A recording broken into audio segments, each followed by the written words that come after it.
Hello, this is Dr. Katsaros, and in this video I will talk about how you need to add potassium chloride to your diet.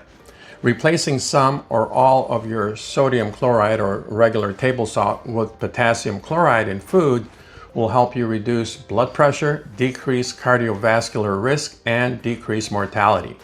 Adding enough potassium chloride in the diet is especially important during the summer or with excessive activity, with excessive sweating, because sweat contains a lot of electrolyte losses such as sodium chloride, potassium chloride, calcium, and magnesium. And plain water is okay for mild to moderate activities, let's say less than 60 minutes. But for more heavy activities or activities longer than 60 minutes, you need an electrolyte solution or a rehydrating solution. Regardless of your activity level, though, if you're experiencing weakness, fatigue, low energy, cramping during exercise, then you are low on your electrolytes and an oral rehydration solution is necessary. And that could be things like Pedialytes or Gatorade. Watermelon, orange juice, or any kind of fruit juice is adequate source of potassium and other electrolytes.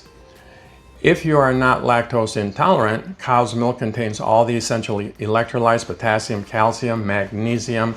It also contains protein and carbohydrates, which are essential for muscle recovery. But if you are lactose intolerant, soy milk, coconut milk, and other products such as almond milk would be adequate.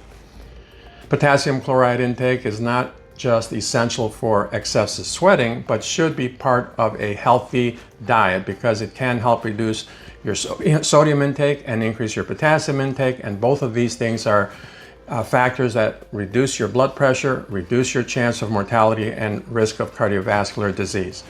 There are drawbacks to potassium. The taste is not for everyone. It can be bitter for a lot of people, or it can have a metallic taste. And if that's the case, just mix the potassium chloride with your table salt to negate some of the taste issues.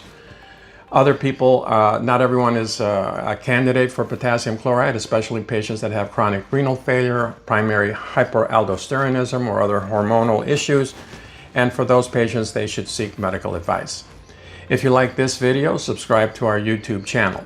For appointments, call or text the phone number indicated here. Thank you.